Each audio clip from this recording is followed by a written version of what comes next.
So laser controller's got to be on. File, vendor settings, password RD8888.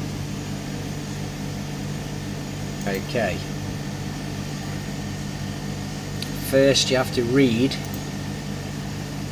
so that reads all the settings off of your controller.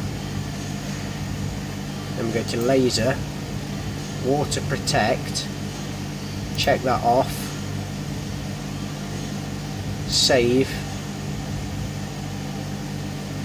no, sorry, write, that writes it back to your controller, exit. Now just double check, file, vendor settings, RD8888, laser, you can see it's unchecked, yeah? Every time you want to change it, you have to press read first, otherwise it won't change anything, and always write it back to the controller.